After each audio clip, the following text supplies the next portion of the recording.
If it's bandaging the broken or washing filthy feet,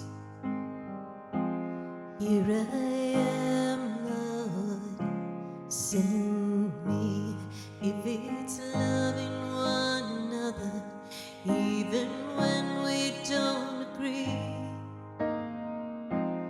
here I am, Lord, send me.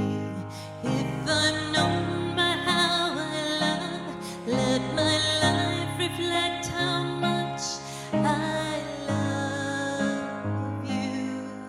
I love you.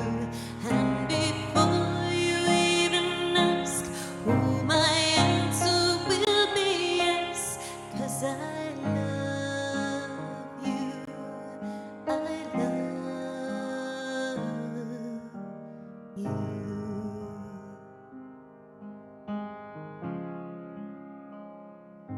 In today's gospel, Jesus points out to the Jews that in spite of the fact that they claim God and Abraham as their father, their works do not reflect what God would have them do.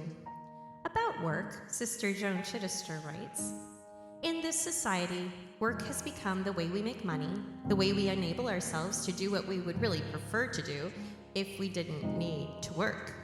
No other approach to life, perhaps, explains so clearly what has really happened to the quality of the world around us than this.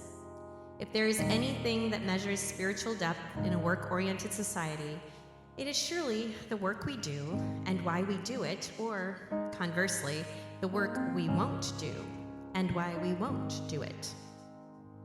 To know the presence of God in all things has serious implications for the way a person lives the rest of life. What we know determines what we do." Of the most demanding but often overlooked dimensions of the creation story is that when creation was finished, it wasn't really finished at all. Instead, God committed the rest of the process to us. What humans do on this earth either continues creation or obstructs it. It all depends on the way we look at life, the way we see our role in the ongoing creation of the world. Work is our contribution to creation. It relates us to the rest of the world. It fulfills our responsibility to the future. God left us a world intact, a world with enough for everyone. The ideal state is not to avoid work. The first thing Genesis requires of Adam and Eve is that they till the garden and keep it.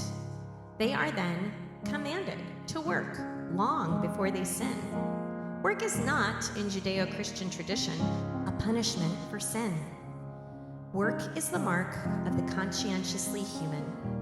We do not live to outgrow work. We live to work well, to work with purpose, to work with honesty and quality and artistry. The floors we mop have never been better mopped. The potatoes we grow do not damage the soil they grow in under the pretense of developing it. The people we serve get all of the care that God has given us. Work does not distract us from God. It brings the reign of God closer than it was before we came. Work doesn't take us away from God. It continues the work of God through us. Work is the priesthood of the human race. It turns the ordinary into the grandeur of God. Today, let's ask ourselves, do we work as if the preservation of the world depends on what we are doing in this small, otherwise insignificant space we call life?